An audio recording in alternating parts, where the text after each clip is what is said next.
Formation aujourd'hui sur l'enseignement synchrone et asynchrone. Honnêtement, je trouve qu'elle vient tard hein, dans cette pandémie-là.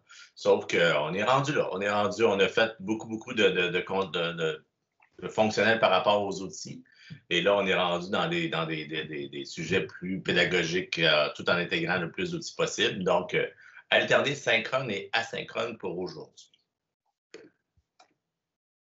Le plan de la rencontre, on a des messages à vous donner, donc on a différents messages à vous faire, ça va être rapide. Ensuite, on va continuer avec des principes clés de l'asynchrone asynchrone. On va voir aussi c'est quoi les balises ministérielles.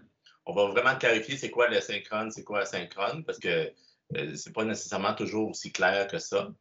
On va parler un peu de classe inversée, puis après, la plus grande partie de la formation, c'est vraiment comment on peut travailler synchrone asynchrone avec des outils numériques, autant au préscolaire, au troisième cycle et au premier cycle primaire. On a fait vous avez vu, ça ne se suit pas de façon chronologique, c'est voulu, c'est réfléchi.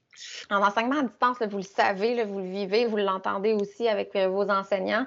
Il y a énormément de défis. Il y a tout plein de plateformes d'outils numériques qu'il a fallu s'approprier, mais en plus de ça, il a fallu s'approprier les outils des élèves parce qu'ils n'ont pas nécessairement les mêmes que nous. Il a fallu repenser notre pédagogie. Il faut trouver des façons de motiver les élèves, de les rendre actifs, de développer leur autonomie. Puis on s'entend que vous êtes au primaire, c'est tout un défi. On va vous donner des petites astuces au courant de la formation, entre autres pour vous amener, pour amener les enseignants en général à repenser leur pédagogie, à rendre les élèves actifs, puis aussi à développer leur autonomie. On a des petites astuces pour vous. Juste avant, on trouvait intéressant, Patrick, si tu peux changer de diapositive. Parce qu'on a eu des échos, là, ça semble être un peu mélangé par rapport aux seuils minimaux des services éducatifs là, quand vous tombez en enseignement à distance. Il faut faire attention parce que il y a comme 3 portions. Hein, puis là, alors, quand on clique en haut, le seuil minimaux de services éducatifs, le tableau, vous le connaissez sûrement, là, c'est le fameux tableau qui indique les heures d'enseignement ou d'activité de formation ou d'éveil par semaine pour chacun des cycles, les heures de travail fournies par l'enseignant aux élèves par semaine, puis les heures de disponibilité des enseignants. Là, on s'est rendu compte qu'il y a un peu de confusion. Il y a un peu de confusion là, au niveau des directions même, là, parfois. Alors, on voulait juste revenir baliser ici. Donc, vous avez les 3 bulles, c'est les mêmes 3 colonnes là, que je viens de présenter dans le tableau. Pour les heures d'enseignement ou d'activité de formation ou d'éveil, ça inclut les activités synchrones et asynchrones. Okay? Puis ça, c'est pas Patrick et moi qui avons décidé ça. Là. Vous avez vraiment la référence au bas si jamais vous voulez vous y fier, en groupe ou en sous-groupe. Donc, dans ces heures d'enseignement-là, vous pourriez décider de travailler avec un sous-groupe. On va vous donner des exemples par la suite. C'est sûr qu'avec les tout petits, puis on va en reparler, là, si je ne me trompe pas, c'est Catherine tantôt qui va en parler. Avec les tout petits, ça se peut que la stratégie idéale, ce ne soit pas de demander aux élèves de se déconnecter pour travailler de façon asynchrone, mais il y a quand même des choses intéressantes qu'on peut faire. Ensuite, il y a des activités, les heures de travail autonomes fournies par l'enseignant, donc qui nécessitent peu d'accompagnement, puis qui reflètent la réalité des élèves. Donc, évidemment, on sert du contexte, là, puis de la réalité des élèves, des outils qu'ils ont, etc., de leur âge aussi, pour leur fournir du travail autonome. C'est sûr qu'il ne faut pas non plus donner des tâches aux élèves que les parents, ils vont être obligés de les prendre par la main de A à Z. Là. Donc, on y va dans des tâches quand même assez simples. Puis, finalement, il y a les heures de disponibilité de l'enseignant. Dans ces heures-là, il peut y avoir un accompagnement personnalisé. Il peut y avoir aussi des rencontres en sous-groupe de besoins et des suivis auprès des parents. Puis, tu sais, l'accompagnement personnalisé, je ne l'ai pas écrit, là, mais dans le document, c'est vraiment spécifié que c'est un accompagnement personnalisé, soit offert aux élèves ou offert aux parents même, pour que les parents soient en mesure d'accompagner les élèves. Lara avait la main levée. Je ne sais pas si vous vouliez prendre les questions au fur et à mesure. Oui, Lara, c'est en lien avec ce qu'on vient de voir? Oui, c'est parti. Ça, est-ce que je pourrais le partager avec des enseignants, avec les profs? Ça? Ben, je te dirais que c'est vraiment pas clair. Je me suis fait ramasser par une enseignante là, parce qu'elle trouvait que justement les seuils minimaux, c'était pas assez. Puis Puis en même temps, on a à l'école, on a comme c'est pas juste à l'école, là. Il y a comme une espèce de réserve au niveau du temps d'écran aussi, vu que au niveau de l'enseignement à distance, c'est comme tu dis, OK, là, on va garder les élèves, je vais en faire plus avec les élèves, mais tu augmentes leur temps devant l'écran. C'est quelque chose que on sait déjà que les enfants ils ont tendance à passer trop de temps devant leur fameux écran. Puis moi, de la manière que je me suis fait ramasser, c'est parce qu'on pourrait en faire plus, mais c'est pas nous autres qui décident. Là. Mm-hmm. Mais Lara, c'est un super bon point, puis on va en rediscuter, là, puis vous allez voir dans ce qu'on va vous présenter. Il faut garder en tête que quand on... mettons ce qu'on ferait normalement là, dans une semaine, quand on est en présentiel, à distance, il faut couper de moitié le contenu, au minimum. Puis c'est ça l'erreur que plusieurs enseignants font. Puis, c'est pas pour mal faire, là, c'est qu'ils se disent, il faut que ça avance, il faut qu'ils apprennent, ils veulent pas que les élèves cumulent du retard. L'intention, elle est bonne, sauf qu'au bout du compte, à distance, tout prend plus de temps. Il faut le prendre le temps. Puis c'est pour ça aussi que le ministère a ramené les prioritaires. Il faut se concentrer sur une base solide qui va servir aux années prochaines. Fait qu'on met l'emphase sur cette base-là. On s'en tient à la base pour qu'elle soit solide parce qu'on n'a pas autant de temps quand on est en enseignement à distance. Puis, je reviendrai aussi sur le fameux temps écran. Avec Patrick, Maryse, on a travaillé quand même pas mal là-dessus. Le temps écran, ça fait peur quand c'est généralisé comme ça, là, sauf qu'il y a plein de choses ultra positives qui découlent du temps d'écran. C'est pas du temps d'écran, je suis assis puis je fais rien. Puis c'est justement, dans le fait d'amener les élèves à être plus autonomes, en amenant les élèves à être plus actifs, le temps d'écran devient quand même positif. Fait que, je ne m'accrocherais pas tant au temps d'écran parce qu'on essaie vraiment de faire quelque chose de positif avec le temps d'écran. Ils ne sont pas passifs, les élèves, pendant 10 heures de temps là, devant leur écran. J'enchaîne dans la fameuse première bulle, heure d'enseignement, d'activité, de formation, d'éveil. C'est là où on peut venir jouer sur le synchrone asynchrone. En synchrone, c'est sûr qu'on va miser sur des activités. C'est des activités qui sont réalisées en temps réel, donc on est avec les élèves. On va réserver nos activités synchrones pour la matière qui est plus complexe, puis qu'on doit nuancer, évidemment. La matière aussi qui exige des explications, des clarifications, la matière qui requiert de donner des réponses rapidement aux élèves. Puis, on va vous donner des exemples tantôt super concrets, vous allez voir, OK? En asynchrone, on va donner une tâche à donner à l'élève qui va faire de façon autonome. Ça à ne pas confondre avec les devoirs. C'est pas « je te donne plein de devoirs à faire ce soir parce que j'ai pas eu le temps de le faire en synchrone. » C'est pas ça l'esprit du synchrone asynchrone. Alors, l'asynchrone, on va réserver pour tout ce qui est plus visuel, que ce soit une animation qui a été filmée, une capsule vidéo, une bande audio aussi. L'audio refait son entrée. Là, ça devient de plus en plus populaire avec les balados et tout ça. Les matières aussi qui exigent des activités de réflexion. Donc, quand on veut que l'élève vraiment réfléchisse, que ça soit quelque chose de plus personnel comme tâche, on le fait en asynchrone. Ce qui est facilement compréhensible, on pourrait aussi entrer là-dedans toute la révision, donc quelque chose qu'ils ont déjà vu auparavant, puis on veut juste le ramener. On sait que si on veut qu'une notion soit retenue par les élèves, une des astuces, c'est de voir cette notion-là de façon cyclique. Donc, on y revient à un intervalle régulier. Comme ça, l'élève se pratique à récupérer l'information qui est dans sa tête. Si vous voulez avoir plus d'informations par rapport à synchrone, asynchrone, je vous ai mis le lien vers le site. Bon, là, il est caché, là, mais vers le site J'enseigne à distance de la TÉLUQ, le cours, il y a quand même pas mal d'informations. Puis c'est de là qu'on a tiré ces informations-ci. Quand vous êtes en enseignement à distance, là, puis on va vous donner des petits outils, c'est sûr que ça requiert une planification rigoureuse. Vous êtes habitués, vous êtes des enseignants, ça fait déjà plusieurs années. Vous avez vous avez comme une structure qui est déjà établie, une façon de faire, une planification qui est déjà établie aussi.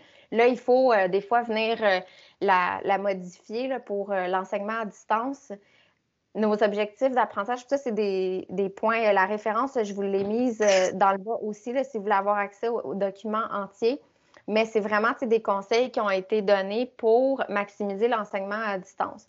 Donc, les objectifs d'apprentissage qui sont vraiment explicités aux élèves. Aujourd'hui, nous allons faire telle affaire, puis c'est ça le but. L'apprentissage doit être actif, collaboratif, puis l'enseignement doit être centré sur les élèves. Là, c'est sûr que vous en avez entendu parler là, de la classe inversée. Ça a été très tendance pendant quelques années auparavant. Mais là, ça revient vraiment en force. D'ailleurs, ça a donné que c'est, École branchée là, qui a publié un autre article là, dans son dernier exemplaire. Alors, je vais juste vous montrer rapidement. Désolée. Ça, c'est la partie, mais vous ne l'entendez pas. Je vais juste, pour ceux qui ne le connaissent pas, parce que ce n'est pas tout le monde qui le connaît. Là, vous me direz si vous entendez vidéo. C'est juste une mini vidéo pour présenter rapidement. Des activités et ressources pour les élèves, leur permettant de découvrir une nouvelle notion. À la maison, les élèves prennent connaissance du contenu du cours et réalisent le travail à effectuer. De retour en classe, l'enseignant propose des activités variées facilitant les apprentissages. Exercices d'entraînement, situations problèmes, expérimentation, construction d'argumentation. Il consacre ainsi son temps à accompagner les élèves sur des mises en situation concrètes et à apporter des éclairages plus personnalisés. Ce dispositif mêlant expériences concrètes, observations réfléchies, conceptualisation et expérimentation facilite l'acquisition des connaissances et des compétences. En fait, il permet de répondre aux questions que les élèves se posent plutôt que de leur donner des réponses à des questions qu'ils ne se posent pas.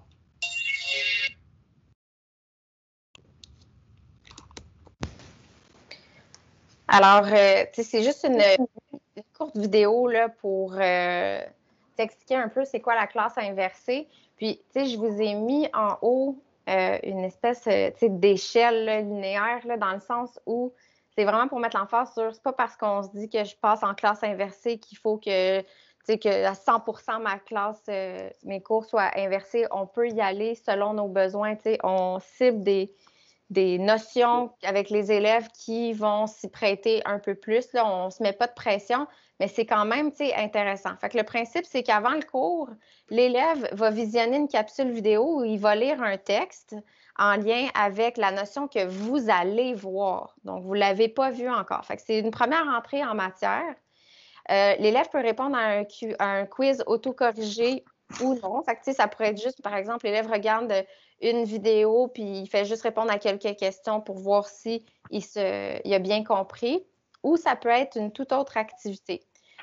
On vous avait présenté Edpuzzle, je ne sais pas si vous en souvenez, là, mais Edpuzzle, c'était, on peut importer par exemple une vidéo, on utilise une vidéo de YouTube, puis à certains moments fixes, on peut venir, la vidéo s'arrête, il y a une question qui est posée ou un commentaire qui est ajouté. Bref, quand vous cliquez sur Edpuzzle, là, ça vous amène à la trousse numérique avec les tutoriels pour l'utiliser. Edpuzzle, c'est facile à utiliser, puis c'est vraiment le fun là, parce que l'élève n'a même pas besoin de sortir de la vidéo. Puis si vous liez votre cours Classroom à Edpuzzle, bien, vous allez pouvoir avoir les réponses de tous les élèves. Fait que c'est super intéressant. C'est sûr que vous pouvez utiliser YouTube, déposer des vidéos que vous-même vous avez filmées ou vous réutilisez des vidéos qui ont déjà été créées. Il y en a de plus en plus là, à cause de la pandémie. Passer par Google Classroom. Les autres activités, je vous ai mis Jamboard puis un Google formulaire. Fait que je vous montre un exemple de Forms. Fait que par exemple, moi, c'est avec les élèves, je veux leur présenter la notion sur les constituants de la phrase de base. Ce qui est le fun avec le formulaire, c'est que je peux intégrer ma vidéo. Les élèves n'ont même pas besoin de sortir. Fait que ma vidéo est intégrée. Ils peuvent la regarder dans le formulaire. Puis après ça, on pose juste quelques questions.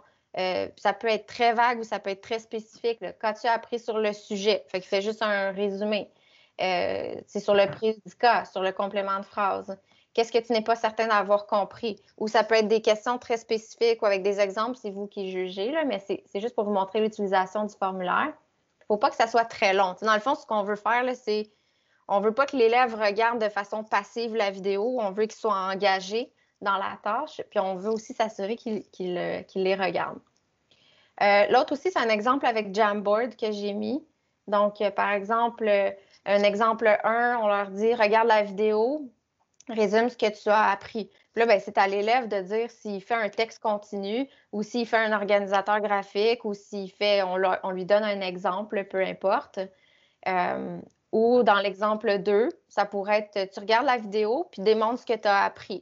Puis là, on met des petits post-it. Je ne sais pas, moi, l'élève avec son crayon, il va venir dire que, je ne sais pas, ça ici, c'est le sujet, là, puis après ça, il vient prendre son post-it sujet puis il l'amène. Bref, c'est juste des petites tâches qui accompagnent les vidéos qui sont préalables à préalables au cours.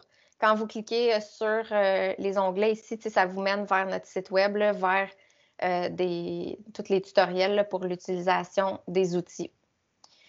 Pendant le cours, donc, le prof, là, les élèves vont être un peu plus actifs parce que là, je suis pas, comme enseignant, je suis pas là à parler en train d'enseigner tout, là.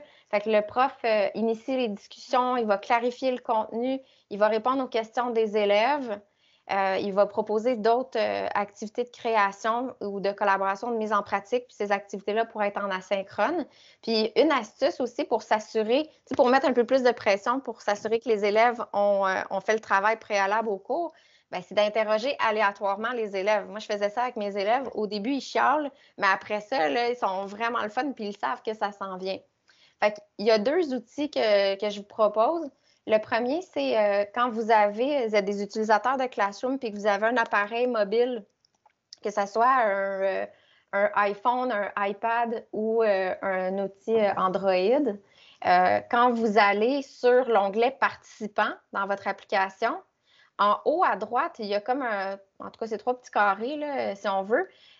Puis ça, c'est l'outil de sélection d'élèves. Fait que c'est super le fun, là. Ça fait en sorte que, ça fait en sorte qu'on peut sélectionner les élèves au hasard. Puis si l'élève est absent, je peux juste cliquer absent, puis il ne me le proposera plus aujourd'hui, cet élève-là. Puis on voit combien d'élèves ont été questionnés, combien d'élèves n'ont pas été questionnés. Fait que c'est super intéressant, vraiment facile d'utilisation. Sinon, il y a un autre outil, puis je suis tombée là-dessus, c'est j'ai fermé ma présentation comme une championne. Je m'excuse. Il y a un autre outil qui a été présenté. Je vais passer par ici. C'est Flippity. Je suis tombée là-dessus dans les nouveautés de la trousse parce que même moi, j'apprends des trucs. C'est Alexandra qui a fait la capsule vidéo avec Flippity. Je vais la trouver. Elle est où? Flipgrid. WooClap. Flippity. Alors, vous avez le tutoriel, le lien est dans la présentation. C'est vraiment le fun parce que, dans le fond, vous allez rentrer dans un tableau. Vous allez rentrer dans un tableau, la liste des élèves. Puis je vais vous montrer comment ça fonctionne. Fait que là, elle va juste pouvoir... Vous allez démarrer la roulette, là, puis là, ça tourne. C'est visuel pour les élèves. Puis ça va sélectionner les élèves. Fait que c'est vraiment pas compliqué à faire, là. Ça va être vos noms d'élèves, la roue, vous la partez, puis ça sélectionne l'élève qui va devoir répondre à la question. Fait que, deux petits outils rapides là, pour sélectionner les élèves. Puis là, j'enchaîne rapidement avec la suite, là. Pour la planification rigoureuse, c'est la rétroaction qui est acheminée aux élèves. Je vous ai mis les liens vers nos pages, vers les autres webinaires que vous allez pouvoir partager aux élèves. L'autonomie, pas aux élèves, aux enseignants. L'autonomie de l'élève qui est encouragée. Liste de tâches, là, je vais juste la garder pour la fin. Les préférences d'apprentissage qui sont prises en compte. Je vous ai mis en flexibilité. Il y a un document du ministère qui a été publié qui est super intéressant, là. On vous montre, par exemple, tous en flexibilité ce qu'on peut faire. Outils complémentaires ici, généraux de flexibilité pédagogique. Alors, vous avez plein d'exemples de ce qu'on peut faire avec les élèves. Quand on leur propose des choix, c'est ultra détaillé. Là, je vous le dis, c'est une mine d'or, puis tous les enseignants devraient connaître ce document-là. Ça, c'est des éléments généraux, mais il y a aussi disciplinaire. Fait que pour chacun des cycles, pour chaque matière, on vous donne des exemples de ce qu'on peut faire en flexibilité. Là. Encore une fois, je ne ferai pas le tour du document, mais éducation physique, vous avez plein d'exemples. C'est vraiment intéressant, ça. C'est un bel outil là, qui a été mis de l'avant par le ministère. Apprentissage réflexif et favorisé, je vous ai mis le lien vers le portfolio. Je ne m'attendrai pas trop là-dessus. Mais je reviens rapidement à l'autonomie des élèves qui est encouragée. Les élèves, là, ils sont... ils ont de la difficulté à distance parce qu'on leur donne plein d'affaires à faire avec Classroom aussi. Des fois, ça devient lourd. Puis, il y a les listes de tâches là, qui sont super intéressantes et faciles à faire. C'est dans Sheet ou feuille de calcul. Alors, quand je démarre feuille de calcul, j'ai déjà le modèle liste de tâches qui est proposé. Fait que quand je clique dessus, j'ai mes tâches, là, ils disent des affaires par rapport, mais ça, je peux le modifier. J'ai juste à l'effacer et puis j'écris moi ce que je veux comme enseignant. Puis l'élève, ce qui est intéressant, c'est que il y a sa liste de tâches à faire, puis il y a juste à cliquer quand c'est fait, puis ça se rature. Fait il y a quelque chose de vraiment satisfaisant là, dans le fait de raturer une tâche qui est accomplie. Fait que, ça se fait vraiment rapidement. Puis Alexandra, elle vous a fait, dans le fond, un autre modèle avec des autocollants qui apparaissent.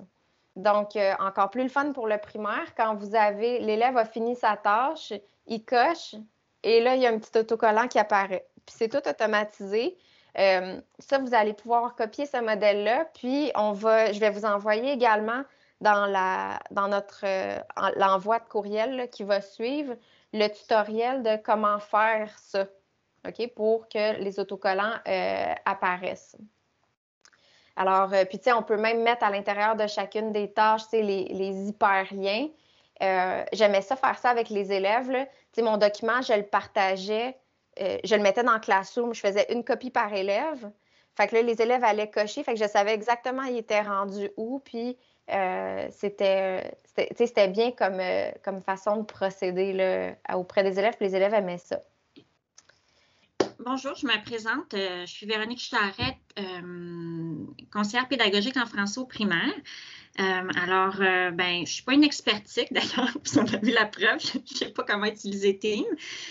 Par contre, j'ai eu la chance, je vais le dire comme ça, au début, je n'étais pas sûre que c'était une chance, mais de passer 2 mois à l'école virtuelle. J'ai été réaffectée juste avant Noël, là, un petit peu avant Noël, puis j'ai continué après Noël. Donc, j'ai vécu l'immersion de pouvoir enseigner à distance à des élèves à temps plein. Donc, quand Mélissa et Patrick ont demandé notre collaboration dans l'équipe, j'étais vraiment contente de pouvoir venir parler, essayer de vous outiller. Ça ne sera pas parfait parce qu'on est encore tous en appropriation avec tout ça. Mais donc, voilà. Donc, ce que vous voyez présentement à l'écran, tout à l'heure, Mélissa, vous aviez abordé là, la question de la difficulté d'organiser dans la semaine quand notre classe bascule à distance, tout ce qui est les spécialistes et tout ça. Moi, ce que j'ai vu beaucoup dans les commentaires, des réactions, la plupart des écoles semblent avoir vraiment mis de l'avant où l'horaire du spécialiste demeure. Je pense que c'est ce qu'il y a de plus simple.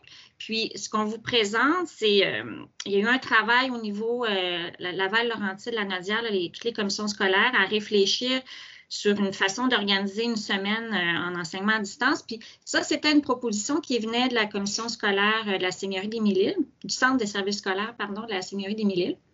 Donc, on vous la présente. Vous allez voir que nous, ce qu'on vous présente aujourd'hui va être un petit peu différent. Ici, au fond, ce qu'on aimait, c'était l'idée que les spécialistes étaient présents. Donc, les spécialistes, si je regarde, là, j'ai mon éducation physique ici le lundi, j'ai mon anglais, la musique. Donc, on suit l'horaire habituel. Ce qui fait que si les spécialistes eux ne sont pas c'est pas toute l'école qui est à distance, mais le spécialiste qui est à l'école, qui a son horaire régulier, quand arrive le moment d'être dans la classe, de travailler avec les élèves qui sont à distance, ils basculent à distance pour cette période-là. Et donc, ça permet aussi que chaque enseignant dispose au fond, sa charge d'enseignement, sa tâche, je ne sais pas comment on appelle tout ça, là, mais il me semble, en tout cas, sa tâche éducative, tout ça, soit la même, peu importe que les élèves soient là ou à distance. Donc, et puis, il y a toute la question aussi, tout à l'heure dans les seuils minimaux, il y avait aussi une période de disponibilité qui était prévue aussi pour les enseignants. Bien, on aimait l'idée que ces périodes-là étaient soit avant ou après, par exemple, la période de français, ou avant ou après la période de maths, ce qui fait que, je vais revenir un petit peu plus loin quand je vais vous montrer un horaire type en français. On peut aller récupérer, si on veut, les élèves qui ont semblé avoir des difficultés pendant le moment où on était ensemble avec eux. On peut les garder en ligne avec nous, puis faire un suivi avec eux, ou encore, ça peut être avec un parent, comme nos collègues du préscolaire parlaient plus tôt. C'est vrai que parfois, certains vont avoir une question. Donc, le fait que ça soit collé sur un moment où on est avec les élèves, on trouvait que c'était intéressant.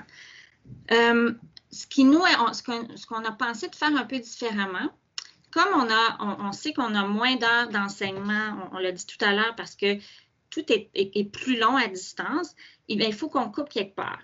Donc, on a reçu déjà des consignes concernant les apprentissages à prioriser. Par contre, mais il reste que, même quand on a notre temps en classe, normalement, sans pandémie, ça déborde tout le temps un peu. Donc, on s'est dit en discutant avec mes collègues des autres disciplines, entre autres d'univers social et de sciences, puis il y a aussi ECR, dont vous êtes responsable, on s'est dit que ça pourrait être intéressant que ces matières-là soient intégrées, au fond, avec notre français ou même nos mathématiques. Des fois, en sciences, il y a moyen de faire des liens. Puis vous allez voir comment on vous le propose pour le français. Donc, en gros, il est bien cet horaire-là, c'est une façon de faire. Sauf que nous, on a vraiment pensé intégrer ECR, univers social et sciences, à notre enseignement des deux matières principales qui sont le français et les mathématiques. Donc, est-ce que ça va? Moi, comme je ne vois absolument rien d'autre que mon écran, je ne vois pas s'il y a des mains levées ou quoi que ce soit, il faudra m'arrêter. On s'en occupe, Véronique. Super. Donc, on commence par le 2e et le 3e cycle. Vous allez dire pourquoi il y avait le Presco. Bien, c'est que, en fait, je suis vraiment contente d'avoir entendu ce que mes collègues du Presco ont présenté, parce qu'il y a beaucoup de ce qu'elles ont présenté qui pourrait vraiment bien convenir aussi au premier cycle. Puis, ce que je vais vous présenter pour le 2e et 3e cycle dans l'organisation pourrait convenir parfois pour une classe de 2e année si j'ai des élèves hyper dégourdis, super à l'aise avec l'informatique. Donc, on avait envie de commencer avec le 2e et le 3e cycle parce que c'est comme notre planification idéale. Ça serait ce qu'on voudrait pouvoir vivre dans l'idéal. Puis, pour le premier cycle, on va aller l'adapter beaucoup aussi en fonction des élèves qu'on va avoir, du soutien que ces élèves-là ont aussi de la famille. Alors, avant d'aller vous montrer un horaire type, je vais vous montrer une ressource qui existe là. Je vais voir. Ça y est, ça fonctionne. On s'en va là directement. Super. C'est ça que j'avais peur. Donc, je vous amène vers une page qui est sur notre page. Oups, j'espère. Ouais. Là, c'est pas assez gros. Hein. Je vais vous mettre ça un petit peu plus gros. Affichage. Ici, si je le mets. Mais en fait, je vais le laisser petit quelques secondes. Si je le mets trop grand, vous allez. Bon, c'est bon. Donc, ce document-là, ça fait déjà un moment qu'il est en ligne sur le site d'enseignement du français au primaire. On l'avait travaillé ça dès le mois de mai dernier, l'équipe de français, parce qu'on se disait, on avait des questions des profs, puis on se mettait à votre place, puis on se disait, OK, là, comment je fais ça, cette bascule-là, comme ça, du jour au lendemain à distance? Donc, on était vraiment parti de se dire, et puis mes collègues l'ont souligné tout à l'heure, c'est pas le temps de réinventer la roue. On va essayer de partir de ce qu'on connaît déjà, des pratiques qu'on a déjà en classe. C'est plus sécurisant pour l'enseignant qui commence, pour les élèves qui se familiarisent avec ça. Puis même si maintenant c'est moins nouveau, ça reste qu'on a tous nos degrés de confort avec le numérique. Et donc, je pense que de partir du connu, de partir de ce qu'on fait déjà en classe et de voir comment ce qu'on fait en classe, comment on peut l'adapter dans notre enseignement à distance. Donc, ce à quoi on avait réfléchi, c'était pour les pratiques qu'on utilise, les pratiques qui sont probantes, qui sont recommandées, puis qu'on retrouve dans les classes. Donc, comment, par exemple, la lecture autonome, comment on fait des suggestions pour comment on peut la travailler en asynchrone et comment on peut la travailler en synchrone. Donc, pour toutes les pratiques en lecture et en écriture, on a déjà fait une première réflexion. Donc, tout ça, c'est disponible. Je ne vais pas prendre le temps là, de tout défiler en détail. Je pense que c'est une ressource que vous pourrez explorer au moment où vous en aurez besoin, mais je peux quand même le descendre tranquillement sans trop vous donner mal au cœur.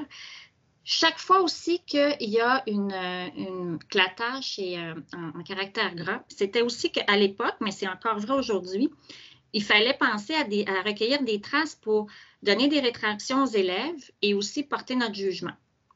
Et donc, c'est sûr que quand vous êtes juste 2 semaines avec votre classe, vous êtes peut-être moins dans l'urgence d'évaluer, mais si votre école ferme, puis finalement, c'est plus que 2 semaines, ça peut être intéressant de profiter de notre enseignement à distance pour recueillir des traces qui pourront éventuellement vous servir pour porter votre jugement. Donc, tout ce qui est en caractère gras, donc là-dedans, il y a des productions d'élèves, il y a des discussions qu'on peut avoir avec des élèves, puis il y a aussi des situations où on peut observer. Ce qui est surtout intéressant, moi, ce que je pense qui peut être vraiment utile, c'est la partie aussi ressources. Donc, pour chaque pratique, donc lecture autonome, lecture interactive, l'enseignement réciproque, on vous donne des ressources. Alors, soit que c'est vraiment pour, si vous avez envie d'en apprendre un peu plus sur cette pratique-là, vous avez besoin de ressources. Alors, c'est des liens parfois sur notre site Internet ou sur des sites externes qui vous en donnent. Donc, d'une part, c'est ça que vous allez retrouver dans les ressources, mais c'est aussi beaucoup d'outils. Par exemple, vous avez besoin de textes. Je sais que dans plusieurs écoles, les profs ont arrobase, par exemple. Là, ils ont la version numérique. Donc, ils ont accès à des textes qu'ils peuvent partager aux élèves, qu'ils vont pouvoir envoyer aux élèves. Mais quand ce n'est pas le cas, c'est là où parfois on est un peu démunis. Donc, on vous a mis des ressources qui sont libres de droit.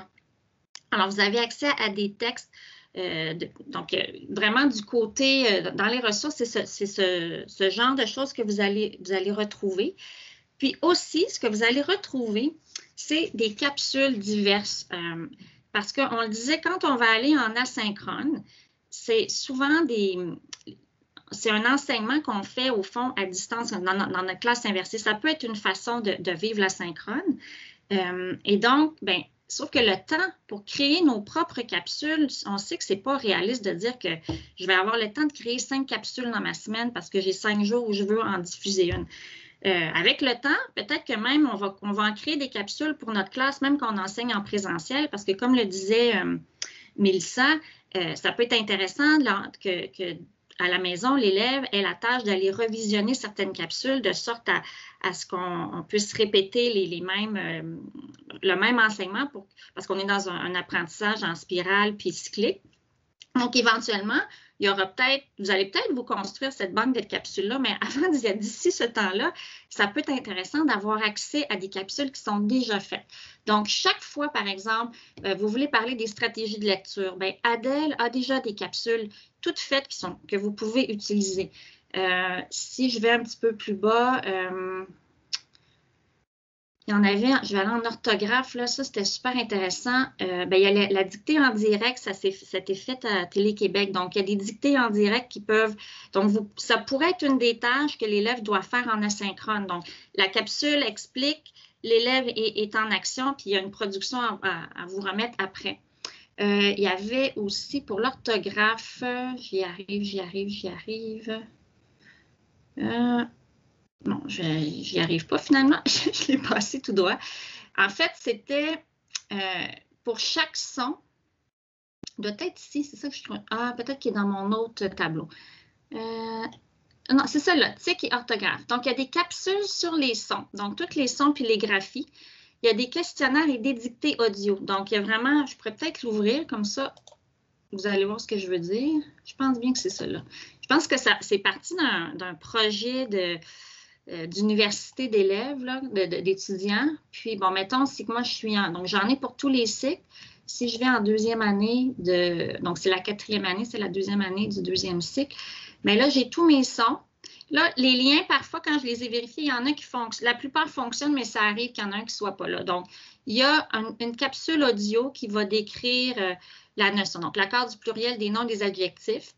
Puis là, il y a une dictée audio qui va pouvoir venir compléter ça. Puis il y a même un jeu questionnaire. Donc, tu sais, vous savez que vous avez telle notion que vous vouliez enseigner cette semaine-là, mais vous n'avez pas le temps de le... Oups, là, j'ai perdu. C'est à mon tour de perdre mon... Non, je suis à la bonne place. C'est juste que j'ai perdu mon tableau. OK. Vous n'avez pas le temps de refaire toutes les capsules. Bien, il y en a qui sont là. Donc, la partie... Ce tableau-là, ces ressources-là, je pense que c'est surtout comme ça que ça va pouvoir être utile aux enseignants. Puis là, quand j'écoutais la fin, mes collègues parler tout à l'heure, je me disais, il y a certainement depuis... On l'a mis à jour... On la met à jour assez régulièrement, mais là, je pense qu'il y a sûrement des nouvelles ressources qui ont été partagées dernièrement qu'on pourrait aller ajouter là. Puis d'ailleurs, si jamais vous faites des trouvailles puis vous dites il faut que ça soit diffusé, envoyez-nous le lien par courriel. Comme ça, nous, c'est quelque chose qu'on pourra peut-être aller ajouter dans ce tableau-là qui peut toujours être amélioré. Donc, ce type de tableau-là, il y en a un pour le 2e et le 3e cycle, puis il y en a un aussi pour le 1er cycle. D'ailleurs, je pense que c'est celui du 1er cycle que je suis en train de vous montrer. Donc, parce que,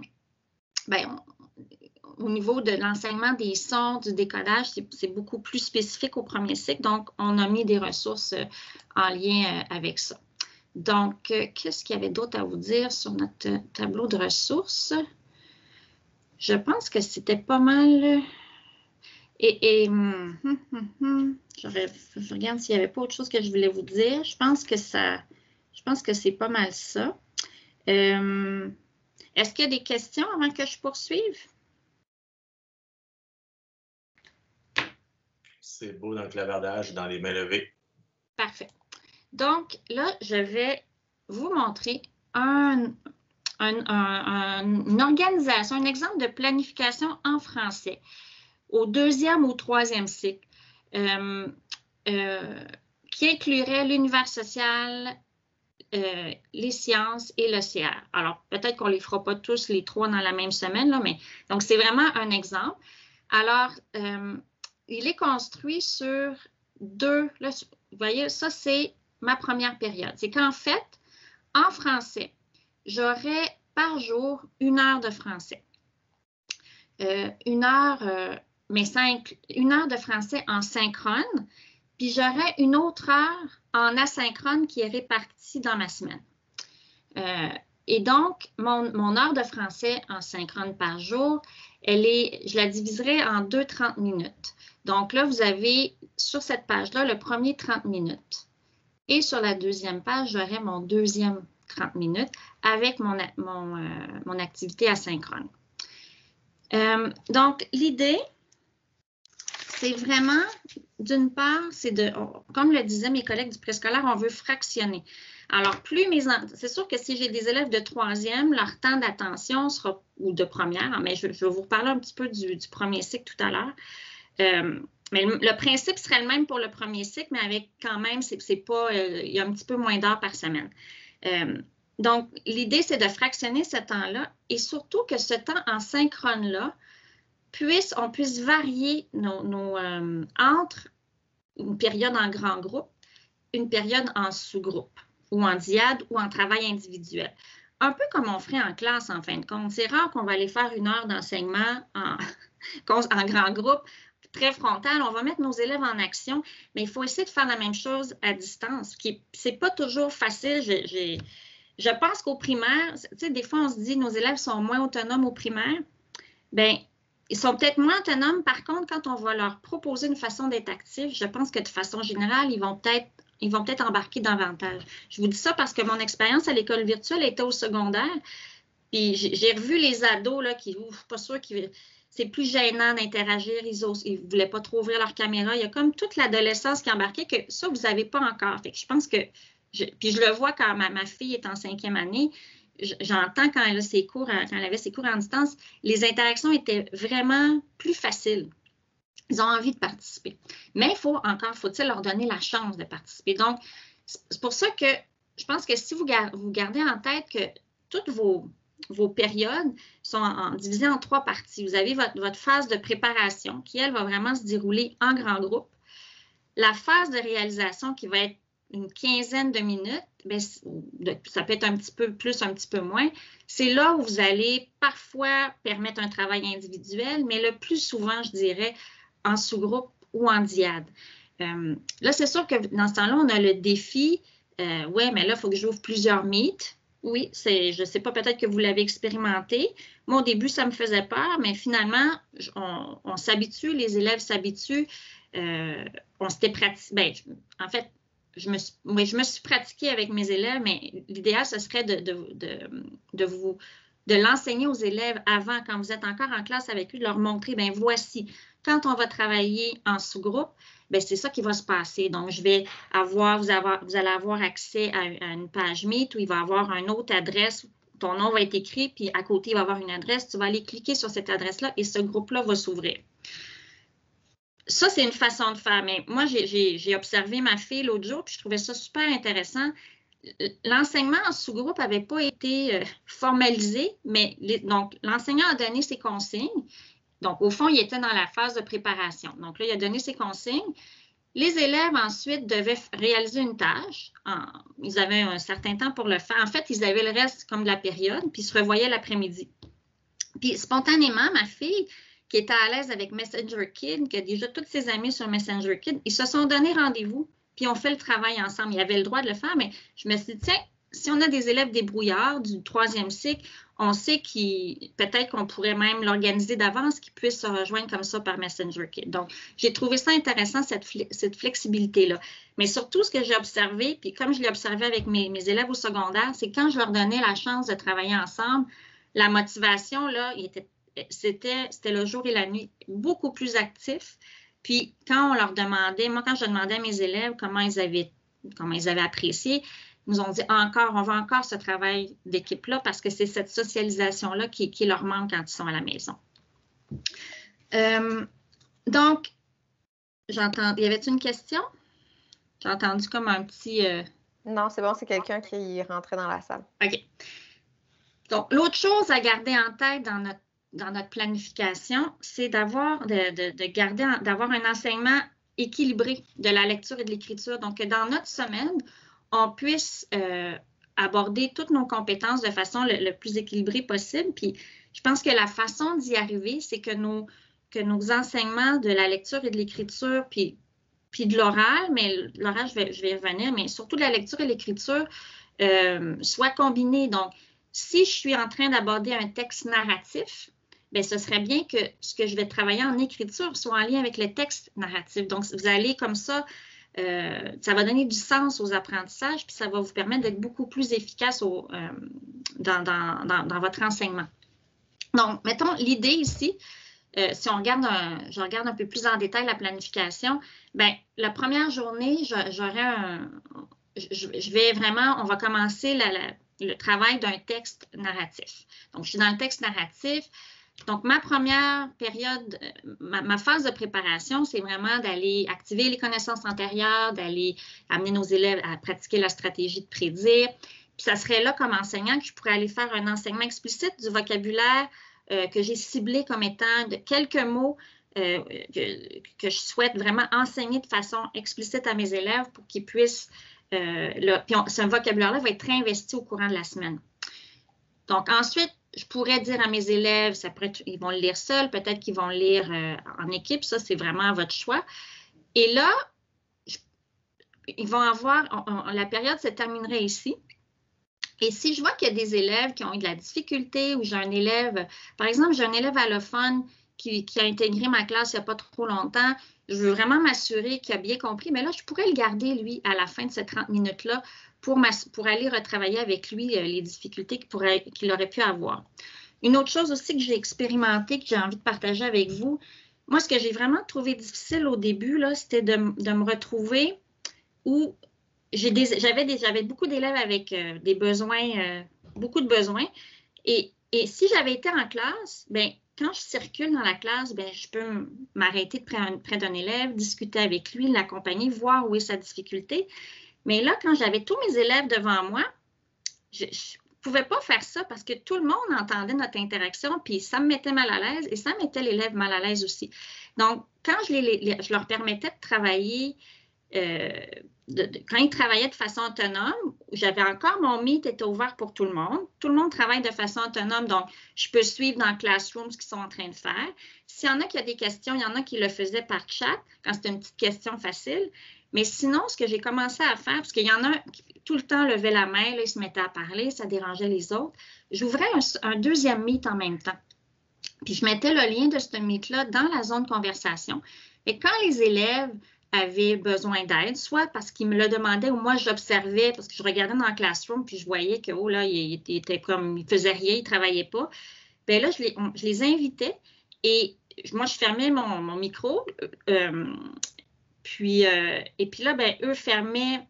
Ça, là, il y a un détail, j'essaie de me rappeler. Je pense qu'ils venaient me rejoindre dans l'autre Meet et là, on était capable de se parler sans que les autres entendent. Puis là je trouvais que ça ressemblait au soutien en sous-groupe ou individuel que j'apportais dans la classe. Et ça m'a vraiment servi beaucoup, beaucoup pendant les 2 mois où j'étais avec les élèves.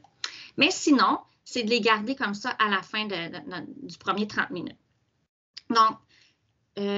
Donc, ensuite, dans mon lundi, ben là, ici, vous voyez que la deuxième activité dans ma journée, elle est en fait la suite de mon activité du matin, où là, vraiment, je vais mettre mes élèves en action. Je veux les amener à travailler. Ici, c'était comment on répond à une question d'interprétation. Fait que là, je vais leur présenter la tâche qui s'en vient, je vais en faire un enseignement.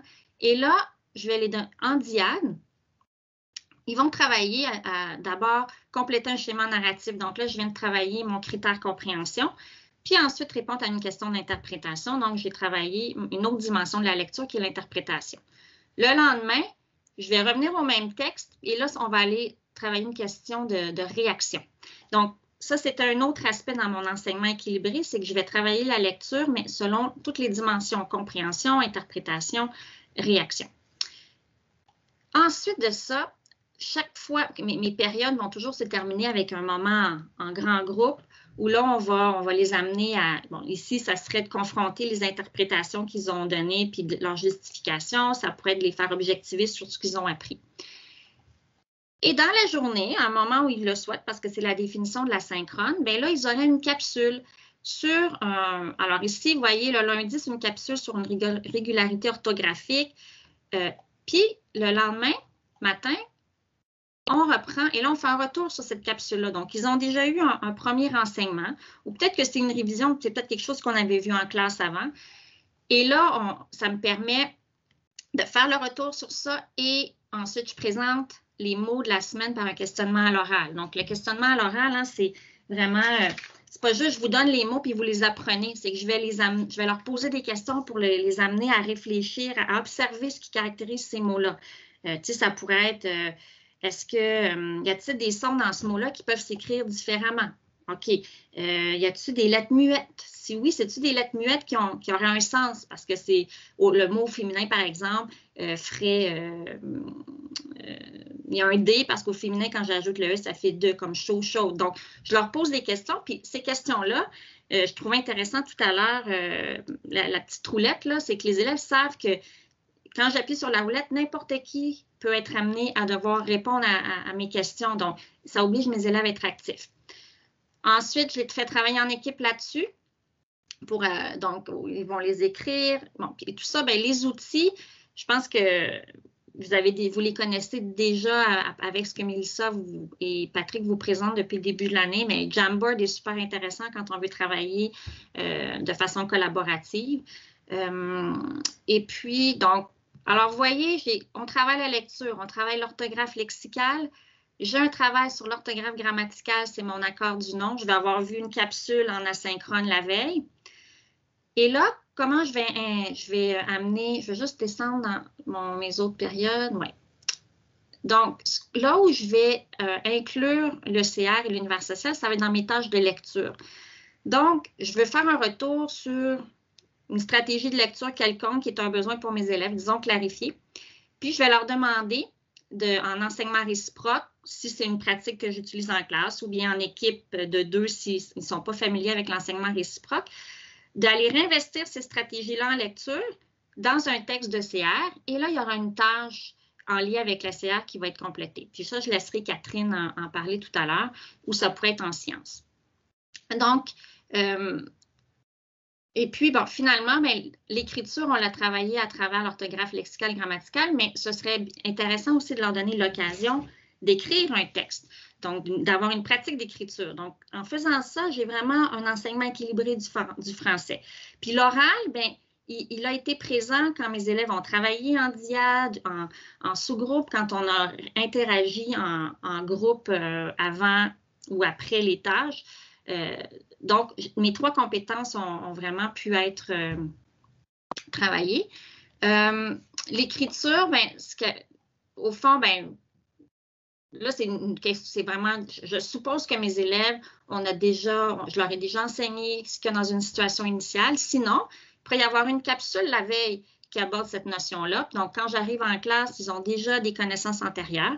Puis, Mélissa vous le montrait tout à l'heure, les capsules, c'est pas juste la capsule avec pas de tâche. Il y a une petite tâche. Donc, la capsule peut être intégrée, comme elle l'a montré, dans un Google formulaire avec 2-3 questions qui résument, au fond, qui montrent qu'ils l'ont vraiment regardé. Donc, là, ils viennent en classe, on fait un retour sur cette capsule-là. Et là, on peut passer à l'écriture d'une... Ici, on parle de petites tâches d'écriture parce qu'on est à distance. Donc, ça pourrait être juste une petite situation initiale. Pourrait se faire en équipe, elle pourrait se faire seule. Ça serait peut-être la période de planification qui se ferait seule. Dans ce cas-ci ici, mon deuxième 30 minutes, ça va être la suite. Parce qu'une fois que mes élèves vont avoir eu le temps d'écrire de façon individuelle, bien là, on va les faire une révision en diade. Puis, à la fin, on va partager nos textes. Donc, vous voyez, les capsules préparent des enseignements ou révisent des enseignements dont on va reparler le lendemain. Puis, il y a vraiment une alternance entre grands groupes, sous-groupes ou diade. Puis, mon travail autonome, qui correspondrait peut-être un peu à notre conception des devoirs, bien, ça pourrait... Et puis, je pense qu'il faudrait que ça soit une continuité de ce qui se vit déjà dans votre classe.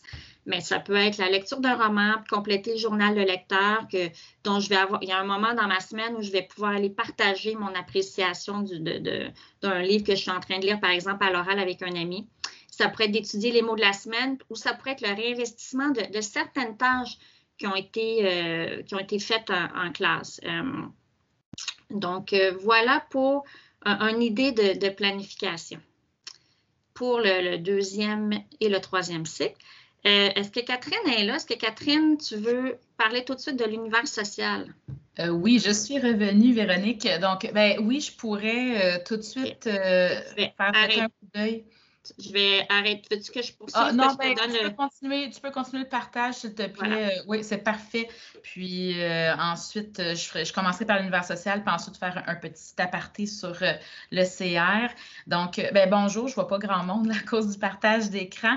Donc, pour faire suite un peu à ce que Véronique vient de vous présenter, au niveau là, de l'intégration de l'univers social, de l'ECR aussi, là, dans cette structure-là qu'elle vous a présentée, je ne voulais pas vous présenter de tâches en tant que telles parce qu'on voulait justement tenter un peu l'interdisciplinaire ou le transdisciplinaire par rapport à l'utilisation de l'univers social.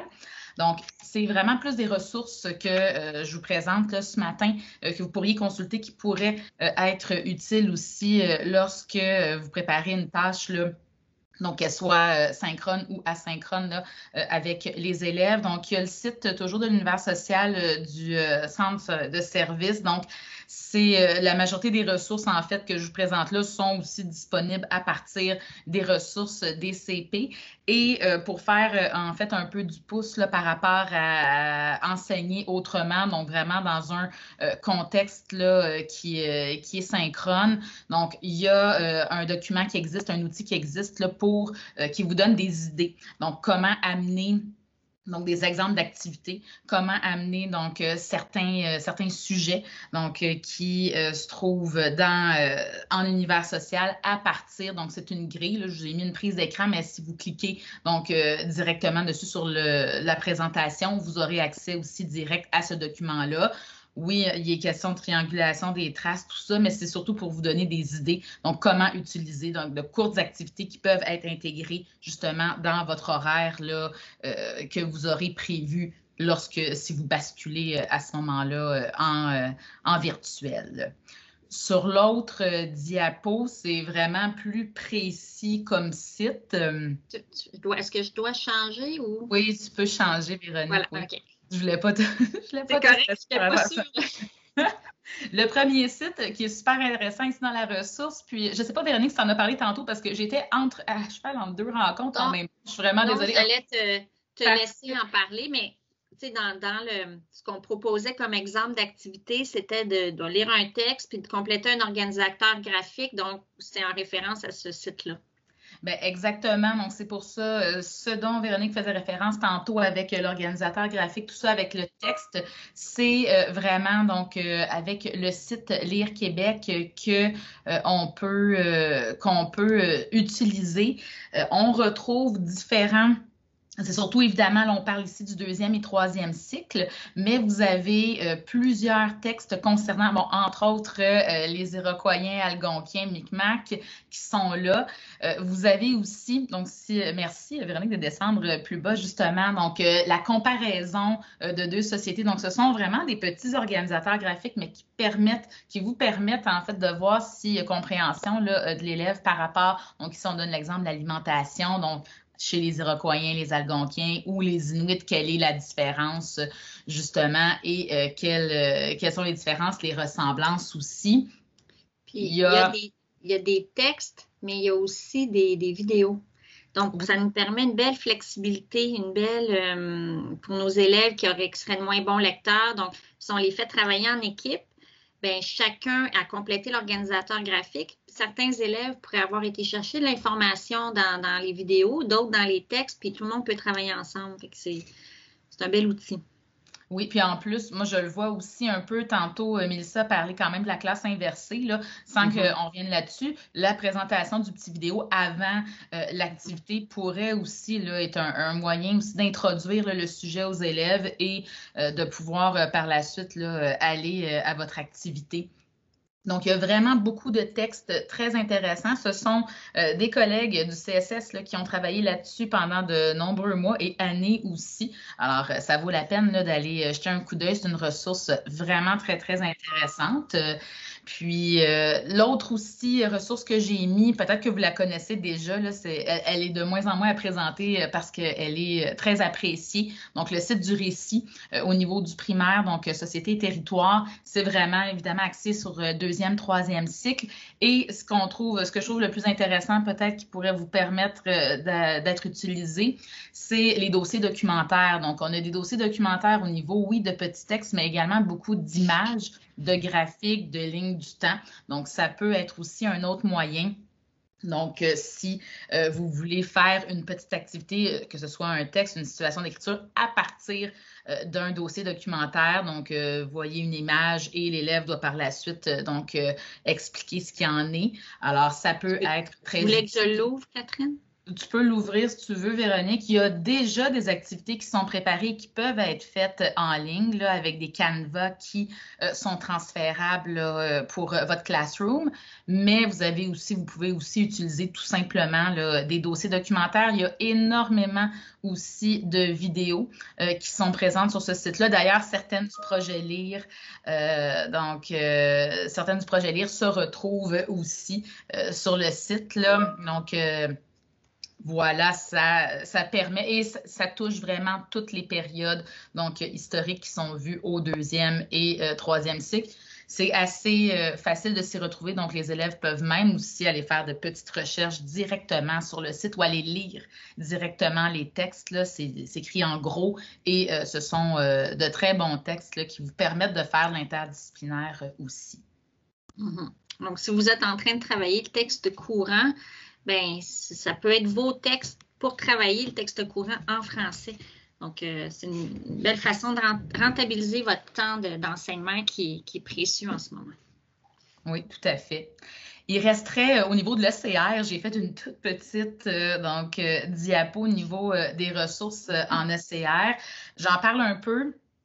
parce que, évidemment, c'est un bon moyen aussi de l'intégrer justement à votre enseignement. Le récit en OCR aussi, en fait, ce qui est intéressant sur ce site-là, c'est les ressources en ligne aussi. Donc là aussi, on a plusieurs images ou petites vidéos qui existent qui vous permettent d'aborder donc certains sujets, entre autres au niveau du religieux. Donc, ils ont fait une recension là, de plusieurs petites vidéos, entre autres sur les types d'églises et tout ça, donc qu'on retrouve au Québec. Donc, ça peut être intéressant également. Et l'Université Laval a également un site sur Enseigner le CR. On a beaucoup de ressources dans ce cas-ci en lien avec l'éthique. Donc, et les 3 cycles du primaire, ils sont représentés. Évidemment, en ce moment, il y a vous êtes pas sans savoir qu'il y a un changement qui va s'opérer au niveau du programme de CR.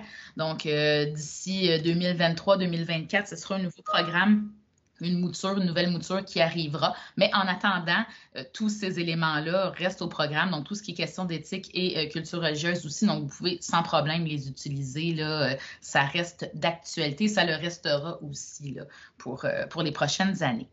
Puis, je trouve que l'ECR, avec la compétence à communiquer oralement, ça peut être une belle façon de travailler l'interdisciplinarité entre le français et l'ECR. Donc, vos périodes de discussion autour de thèmes en lien avec l'ECR peuvent servir tant l'enseignement de l'oral que de l'ECR. Oui, effectivement. Donc, pour le débat, surtout en éthique, là, il y a plusieurs éléments que vous pouvez utiliser directement et qui permettent donc une évaluation, là, une très bonne évaluation en interdisciplinaire. Donc, ça serait, Véronique, de mon côté, s'il n'y a pas de questions ou si on attend la fin, en tout cas, j'aurais terminé cette petite partie-là. Je te laisserai poursuivre pour ta dernière petite partie.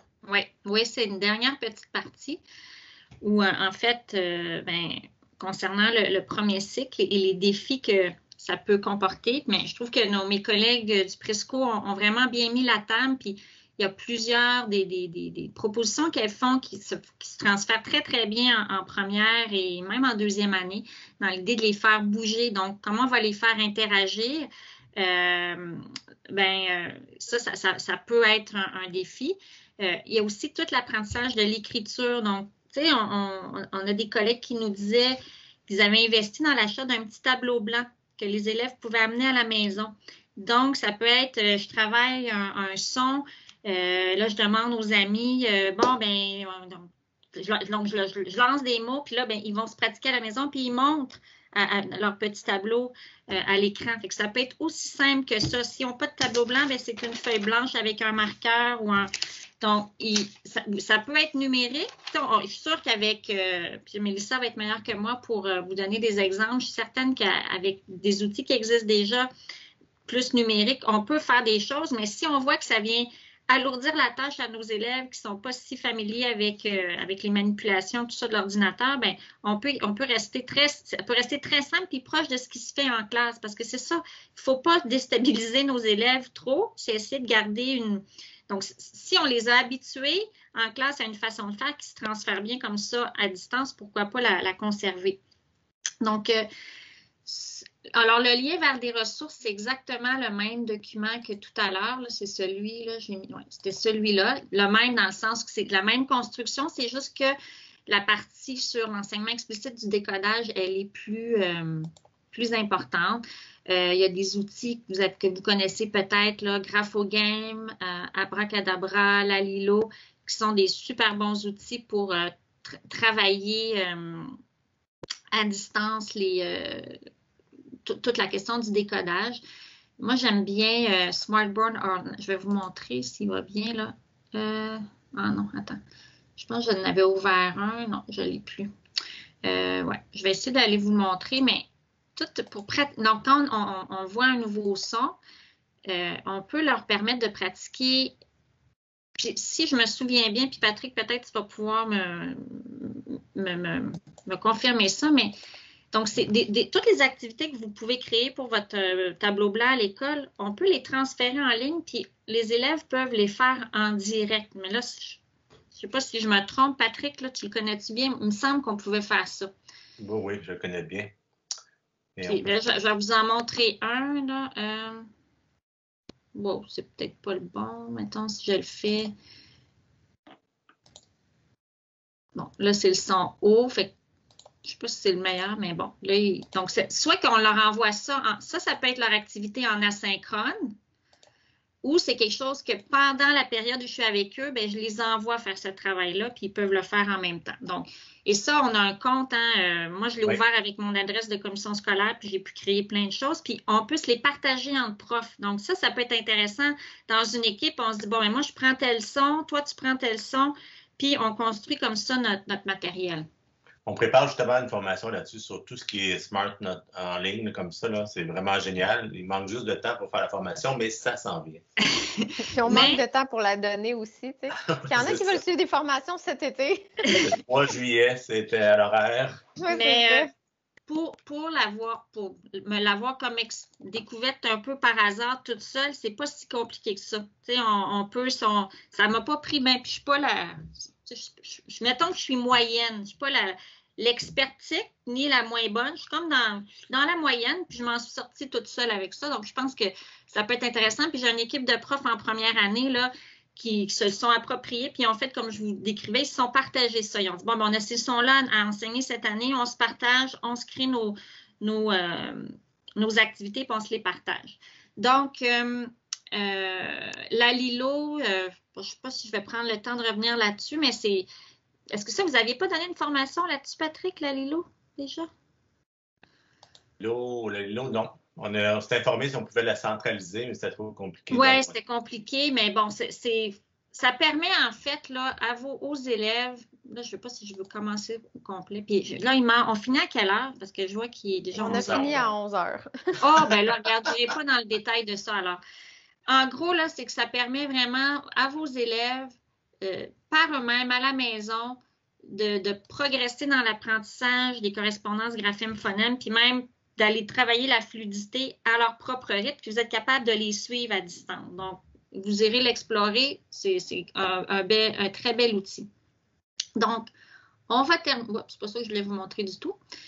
Je vais juste finir, ça sera vraiment pas très long, avec la planification pour le premier cycle. Donc, la différence, c'est que par rapport au nombre d'heures par semaine, c'est moins d'heures au premier cycle, même si en classe, on passe plus de temps en français normalement qu'au deuxième et troisième cycle, on le fait. Je pense que c'est 9 heures au premier cycle, puis c'est 7 heures au deuxième et troisième cycle, mais comme c'est exigeant d'être à distance, on parle en français de 5 heures par semaine qui inclut synchrone et asynchrone.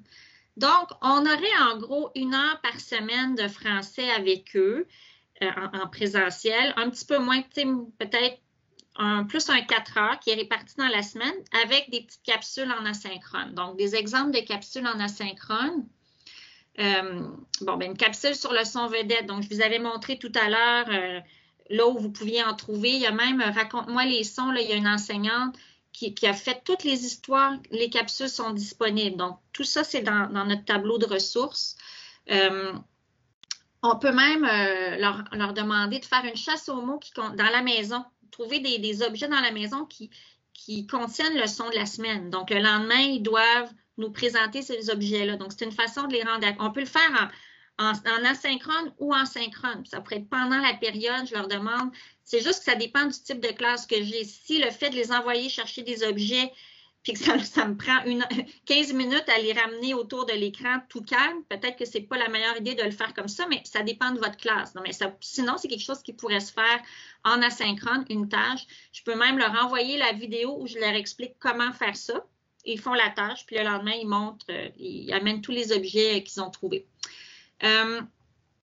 Puis là où c'était plus difficile, tout à l'heure, je vous montrais que la phase de réalisation, souvent mes élèves, je les mettais en diade parce que là, je les envoyais dans un autre meet. Ça, c'est trop, ça risque d'être vraiment lourd, surtout en première. Peut-être en deuxième, si vous avez une classe hyper débrouillarde. Ce qui fait qu'on pense que on va, le temps où on est en synchrone, on va être avec nos élèves. Par contre, on va peut-être leur donner des tâches individuelles où on va varier, un peu comme ce que mes collègues du Presco montraient.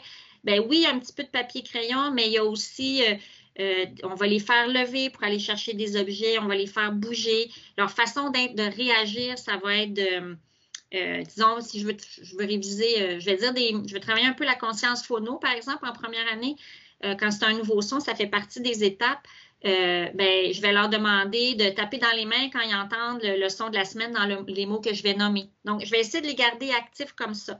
Si on pense qu'on est capable de les envoyer en sous-groupe de travail, on le fait, mais par expérience, pour avoir des jeunes enfants autour de nous, on se doutait que ce serait plus difficile. Puis, j'ai la dernière chose.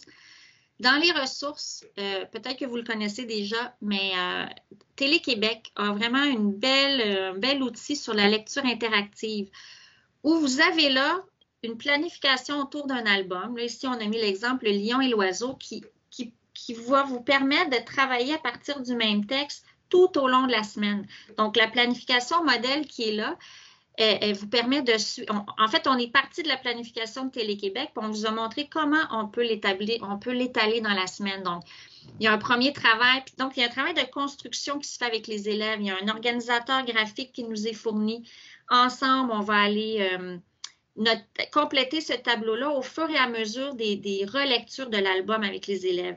Puis comme il y a des enregistrements et des capsules qui viennent avec ça, bien, ça permet à vos élèves aussi en asynchrone d'aller, là, ça ne m'a comme pas du tout envoyé là où je voulais. Je voulais vous envoyer au lion et à l'oiseau, puis ça ne m'a pas... Ah oui, c'est ici. Il y a différentes, là, si je regarde, il y a des vidéos sur le vocabulaire, par exemple. Donc, le vocabulaire qu'on a vu en classe, bien, les élèves à la maison, le soir, pourraient aller écouter la capsule qui réinvestit ce vocabulaire-là.